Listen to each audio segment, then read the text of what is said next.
Since Pokemon has started the Scarlet and Violet block, we have entered into a junk card era full of worthless Pokemon cards. Or that's what people are saying.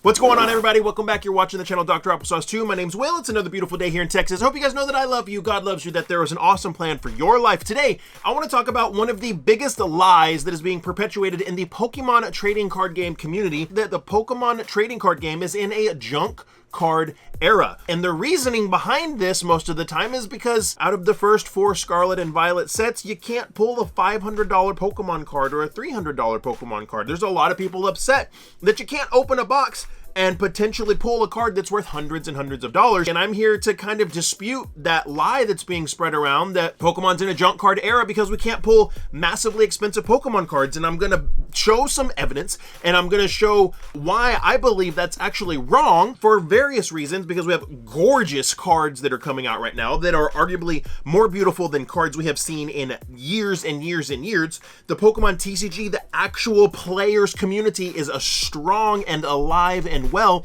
and compare the first 4 Scarlet and Violet sets to the first 4 Sword and Shield sets and see if we really are in a bad era, or are people just salty that booster boxes aren't going for 2 or 3 times the price like they were 2 or 3 years ago. Guys, drop me a comment down below. Let me know what you think about this. Do you think Pokemon is entering a junk card era, or do you think it's actually a great time because things are affordable and things are actually easy to obtain for decent prices? So let's take a look at a few things, okay? First, we're gonna jump in and we're gonna deep dive some information, okay? We're gonna look at the first 4 Scarlet and Violet sets. So right here, let's take a look at Scarlet and Violet base. Now, I will give you, Scarlet and Violet base does not have a lot of expensive cards, okay? So we've got the top card of the set being the special illustration rare Miriam, and then the second card being the special illustration Gardevoir, and then we have the Miraidon. Now here's an interesting thing. Out of these top 3 cards, number 2 and number 3 are incredibly playable cards. Incredibly playable cards. But we have to understand and we have to remember, these are still brand new. These cards are not even a year old, coming in at $22 for the Gardevoir and $20 market value right now for the Miraidon. But one of the things that I want to emphasize is we got to stop thinking about the prices, because all of these sets and all of these cards are brand new. They're not even a year old yet. So we've got to take pricing, just take the majority. A lot of people spend too much time thinking about pricing. Take pricing and set it aside for just a second.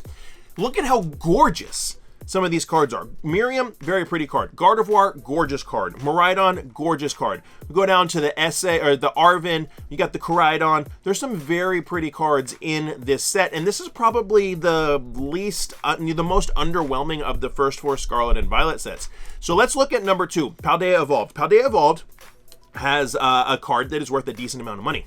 We have a hit card, the Iono special illustration rare, that is worth about $85 right now. Not bad, okay? You're gonna see cheap booster boxes for Paldea Evolved. Again, this isn't a bad thing, seeing cheap product and cheap cards when sets are brand new. Value is gonna accrue over time. We're talking 3 to 5 to 10 years that this value should be accruing. But what I wanna focus on is let's look at how freaking insanely beautiful these cards look. Iono is a very cool card, very good looking card. Look at this freaking Shinji Kanda Magikarp. Absolutely stunning card, guys. This Chin-Pao SIR, stunning card. This Tyranitar right here, gorgeous. The Raichu right here, beautiful card. Look at this Chi-Yun, great card. We got this, what is this guy right here? Grusha, beautiful Grusha card. We're just scratching the surface, guys. We're just scratching the surface. What I'm trying to show is that with the Scarlet and Violet block, yes, things are cheap, but we are getting some gorgeous full art cards like nothing we have ever seen before in the Pokemon trading card game. Let's go over to Obsidian Flames. Obsidian Flames, definitely a set that went down in value relatively quickly. Tons of Charizards in the set. None of them are really worth a ton, but they're all playable. You see what Pokemon's doing here? We're getting a lot of cards that are really playable, almost as if Pokemon is trying to concentrate on the competitive playing card game side of this hobby and add a lot of really cool cards that can be fun and playable. So Obsidian Flames, Definitely heavy Charizard set. This Charizard is actually really playable for the first time in a long time. So we've got the Charizard illustration rare. It's only worth about $57. And then we got the gold one and the regular one, which in my opinion, those cards don't look that great, but some people really, really enjoy those cards. But then we've got right here, which is in my opinion, the best card of the set, the Pidgeot EX, only worth about $10 right now. I picked one up for 20 and I was totally happy to do that. Incredibly playable. Absolutely stunning card. Beautiful card. This Ninetales illustration rare right here, $7 card. Stunning full art card. This Cleffa right here, $5 card. Freaking gorgeous card. Absolutely gorgeous card. Look, we got the Gloom down right here. We got the Pidgey right here. Beautiful, beautiful cards in this set. Nothing is incredibly expensive, but some incredibly beautiful and incredibly playable cards. Let's move over to Pokemon 151. We've got the most expensive card in Pokemon 151 of Scarlet and Violet, the Charizard EX. Holding strong around $115, okay? This card's probably going to stay around a $100 card. That's my prediction, in my opinion, that will go, that will increase in value over time. We got a $50 card in the Blastoise SIR done by Mitsuhiro Arita. We've got a $43-ish card in the Venusaur EX. We've got a $40 card in the Zapdos EX, and we've got a $36 card in the Alakazam EX. So the top 5 cards of the Pokemon 151 set, all of them stunning artworks. So here's what I'm getting at, guys. How can we say that Pokemon's in a junk card era just because cards aren't incredibly expensive, but we are getting some of the most beautiful artwork that we have seen in a long, long time? Absolutely gorgeous artwork. Then we go down to some of the illustration rares. The Squirtle, the Charmander, the Pikachu is phenomenal. We are getting some of the most beautiful Pokemon cards that we have seen in the past decade, dare I say. And even though they're not incredibly expensive, that's okay because they're brand new. Absolutely brand new cards. And the other thing that's really important, and I'm going to go and we're going to compare all of this to Sword and Shield, okay? But the other thing that's really important is the actual tournament scene, the actual TCG, the competitive playing card scene is actually doing really, really well. For some reason, people think that it's not doing well. It actually is doing really, really well because we have regionals and we have tournaments that have 1,000+ people that are selling out instantly. Look at this video right here. This was done by Pokédubs, and this is a little vlog of the Peoria Regional Championship that was, you know, a couple weeks ago. And this is them walking in. So look at how many people are there when you walk in. So this is the beginning of the day. Well over 1,000 people at this event. Look at all those people right there. So many people at this. How can you look at that, see that huge conference room filled with well over 1,000 people and say that nobody's playing this game, that Pokemon's in a junk card era, that Pokemon's on the way down because nobody's actually playing it? I don't get it. It doesn't make sense to me. Drop me a comment down below. Let me know what you think about that. Okay, now I want to compare to Sword and Shield, okay? So we looked at the first 4 sets of the Scarlet and Violet block. Let's look at the first 4 sets of the Sword and Shield era, because all of those sets have some valuable sealed product and, you know, maybe some moderately valuable cards. But there's a lot of complaints about the original Sword and Shield set, but you got to understand what Pokemon's doing with these first few sets in a new block is they're setting up a foundation for the TCG and what they're going to do in the future, okay? So let's compare what we saw with Scarlet and Violet with the first 4 sets of Sword and Shield. So we got Sword and Shield Base right here. Sword and Shield Base. Best card of Sword and Shield Base is the Marnie Full Art, worth about $50 now. Now, that card has had a few years to mature. That card's gone up and down, but we're just looking at just a generic price leveling, right? About $50, not too far off from Scarlet and Violet base. Second card is the Snorlax VMAX, worth about $30. The Rainbow Rare, I actually have that card. Really, really like that card. So we're seeing, you know, not incredibly expensive cards from the original Sword and Shield block. But if we go over here, and let's just go down right here, and let's filter to sealed products. We're already filtered high to low. Look at this. A booster box of Sword and Shield base has a market value of $288. I'd say that's more than double of what the MSRP of this product is. That's not bad. That's a pretty decent value for a product that has what? Matured over time. This product has matured over time. Let's look at the next set. The second set of Sword and Shield was Rebel Clash. The top card of Rebel Clash, Rebel Clash has the unfortunate name of being coined Rebel Trash because you can't really pull anything from it. You got a $37 Boss's Orders full art, a $31 Sonya full art. I mean, there's not a lot going on with Rebel Clash, okay? There's value-wise. pretty similar to Paldea Evolved, except Paldea Evolved actually has an $85 card. So Paldea Evolved actually looking a little bit better than Rebel Clash, okay? We're comparing the first four sets of each block, right? So let's go down here and let's filter by sealed product. Sealed booster box of Rebel Clash. Market price $219. $219. Almost double MSRP. Why? There's no intrinsic value to be pulled from this set of the cards, but the product over time has become valuable. Over time, the product has become valuable. Holy cow, a Sword and Shield Rebel Clash Elite Trainer Box, $161? That's insane. Is that accurate? I haven't even looked at that. That's crazy. All right, so we've looked at the first two. Let's look at the next one.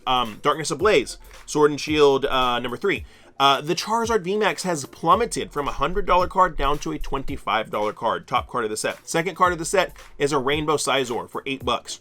Not a lot going on with the intrinsic value of this set. But let's go to sealed products and see what we see with sealed products. We can see a booster box going for about $134, so still maintaining about MSRP. Nothing crazy about it, nothing special, but it is what it is, right? So next one is going to be a little bit of an outlier. So we have Pokemon 151 is our first specialty set of Scarlet and Violet. Well, Champion's Path was the first specialty set of Sword and Shield. And there's some outliers here because this was right in the thick of the crazy hype beast FOMO craziness going on. And this set basically had 2 Charizards in it. Nothing else was worth pulling. All right, so you've got the shiny Charizard V worth about $167 now, and the Rainbow Charizard VMAX worth about $160 now. Still holding some decent value. Some of the most value out of all of the sets in that block up to this point, right? Up to the 4th set, which this one is in the Sword and Shield block. Very similar to Scarlet and Violet. We're seeing the best value in the first specialty sets in that block. Let's go over here and filter down, and we'll go by sealed products, okay? So if you get a sealed Elite Trainer box, there's no booster boxes in this set, $93, almost double MSRP. So what are we seeing? Over time, specialty sets retain more value than regular sets. Over time, sealed product is where the value is in Pokemon cards. And you know you're going to hit your outliers like these Charizards, where the cards are going to actually be worth some money themselves over time. But what we're seeing is almost a very, very similar progression of events with the Scarlet and Violet block, the first 4 sets in the Scarlet and Violet block so far as value on sealed product and value on singles that we saw in the Sword and Shield block. Even several years down the line, the first 4 of the Sword and Shield block, their singles aren't really worth a lot, but their sealed product is worth a lot, right?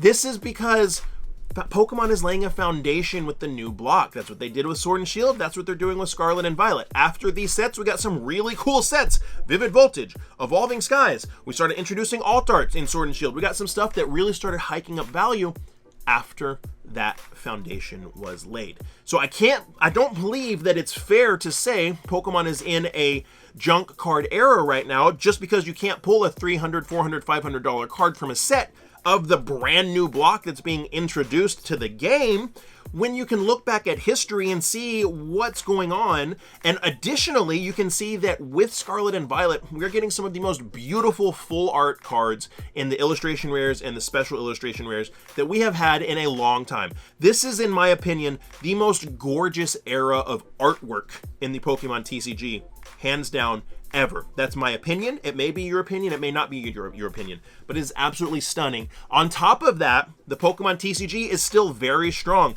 Every time I go to my locals at my local small little shop, just for a regular old challenge night, we have anywhere from 30 to 60 people at our small little shop. The video that I showed you right there, that regional had over 1,000 people there. This is not uncommon. These regional tournaments are selling out. People are getting upset because a tournament only has 1,500 seats and people can't get spots. They want 2,000 seats. They want 2,500 seats. Pokemon is not in a junk card era. Pokemon is strong. Pokemon is gorgeous. It's easy for people to go out and pick out the cards that they want. You just can't pull a $300 card from a Scarlet and Violet set right now, and that's okay. We're not in this weird, crazy hype beast mode anymore where you can pull a card and flip it for 15 times what you paid for the Elite Trainer box. But we are in an era where people can get cards readily available, collect beautiful full arts, beautiful illustration rares, beautiful special illustration rares, maybe save a booster box or two, save an Elite Trainer box or two, put it away, because if you look at the past, you see that those will probably double in value, and that'll be cool for your sealed collection if that's something that you want. In my opinion, is a major lie that is being perpetuated that the Pokemon trading card game is in a junk card era, when I actually think it's in a really strong place with more beautiful cards than we've had in a long time in a very strong and healthy actual TCG community. I want to know what you guys think down in the comments below. Let me know your opinions on all of this, and if you enjoyed this video, do me a favor, give it a thumbs up. It's actually free for you to do that, and it helps so much. And if you enjoyed this one, check that one out. I think you'll like it a lot too. And like I always say, my friends, find somebody to love and serve today. Be the change you want to see in the world. See you next time.